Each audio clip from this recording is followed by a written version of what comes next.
Before he was a ruler, before he was betrayed, he was simply a dreamer. Joseph was the 11th son of Jacob and the first son of Rachel. Because Joseph was born in Jacob's old age and from his beloved wife Rachel, Jacob loved him dearly. He gave Joseph a richly ornamented robe, a coat that screamed favor, known as the colorful coat. It shimmered in the sunlight. It presented him as different. This favoritism stirred jealousy in Joseph's brothers. He was young, perhaps 17. He herded sheep faithfully, but he also carried something dangerous: dreams.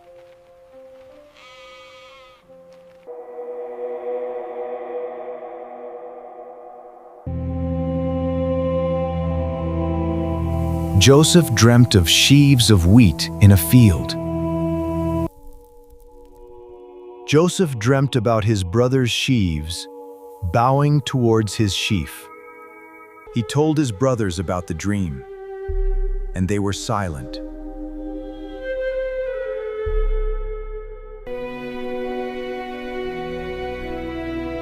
His brothers became jealous. His brothers got angry and said, "Are you saying you will rule over us? We will never bow down to you, Joseph." Joseph had a second dream which bothered him.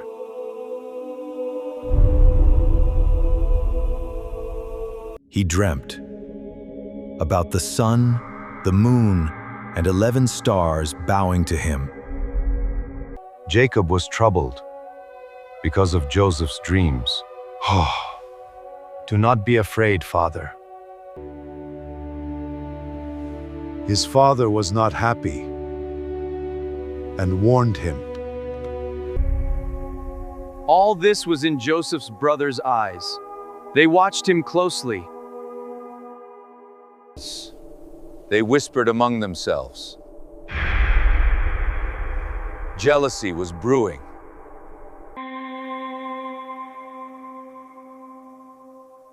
Joseph wasn't sure what his brothers were thinking.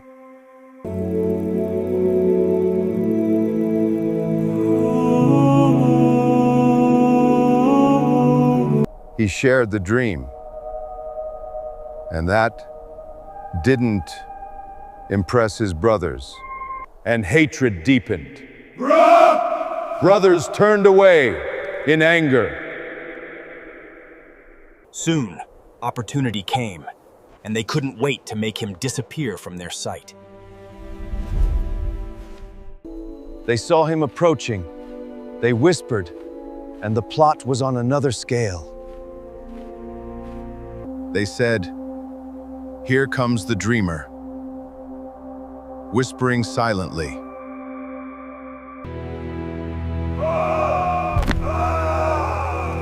They stripped the robe and dumped him into a pit.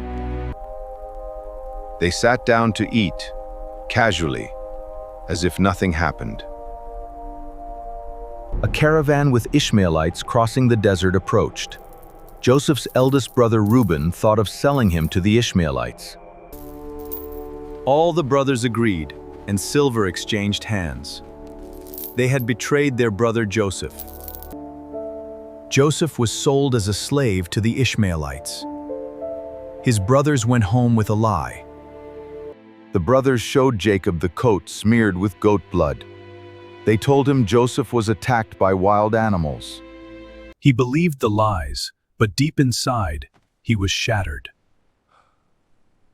Even though Joseph was bound in chains, destiny did not abandon him. As they approached Egypt, reality began to sink within Joseph's mind. Joseph was sold to Egypt. He was about to start a new chapter in his life. But heaven had not withdrawn. God had better plans for him in Egypt. In a strange land of Egypt, Excellence became his language. Trust grew, one task at a time.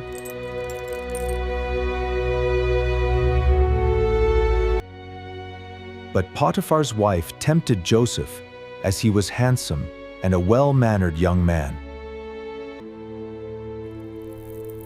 But his character did not bend, even in secret places. The favored son became a prisoner, falsely accused.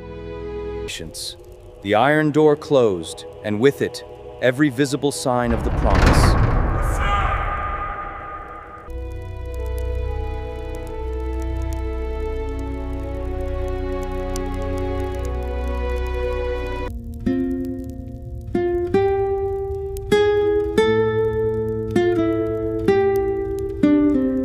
But prisons cannot imprison purpose, and darkness cannot silence destiny.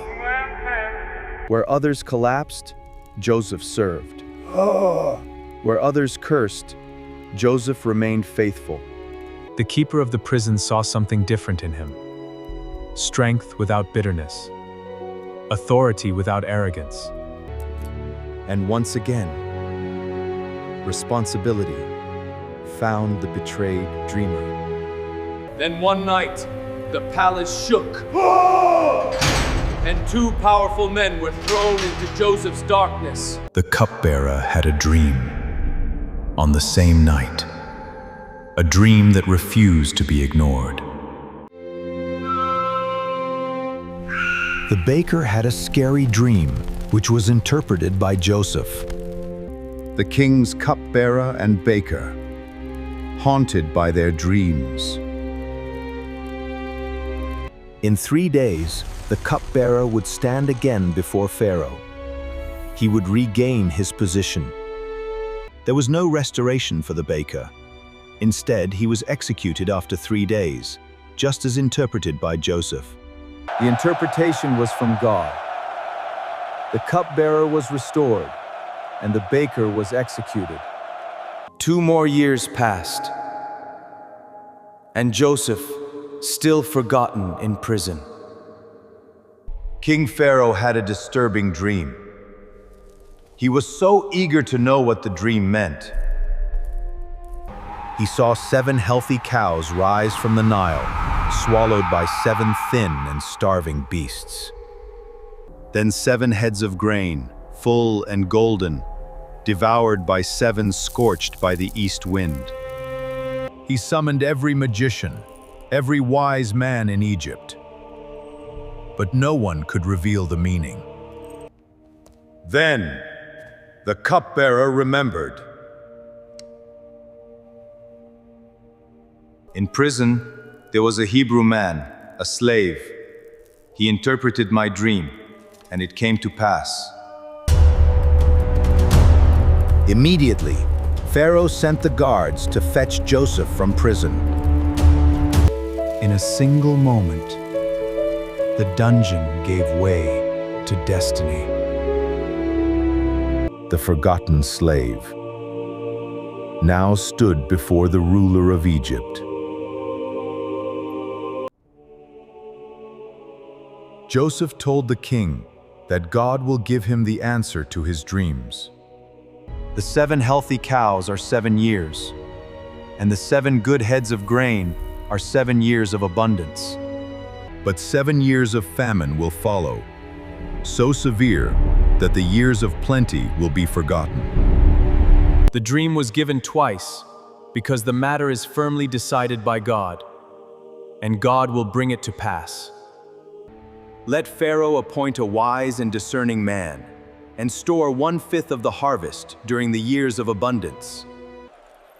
In a single day, Joseph became governor over all Egypt. The whole community celebrated on Joseph's appointment as a governor.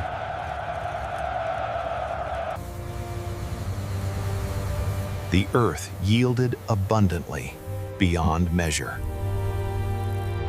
Joseph stored grain like the sand of the sea, until it could no longer be measured. Then the 7 years of famine began, just as Joseph had said. During the drought season, many people went to Egypt to buy grain. In Canaan, Jacob heard that there was grain in Egypt. Joseph's brothers came to buy grain. They bowed, not knowing they were bowing to the brother they betrayed. He recognized his brothers. But the wounds were still there. The dream they mocked was now reality. This was their second journey. The famine had forced them back, and this time Benjamin came. Judah begged Joseph to let Benjamin go and keep him instead. They came to Egypt for grain, not knowing they stood before the brother they once betrayed. I am Joseph. I am Joseph, the brother you sold. What was meant for evil, God changed it to be good, to save many lives.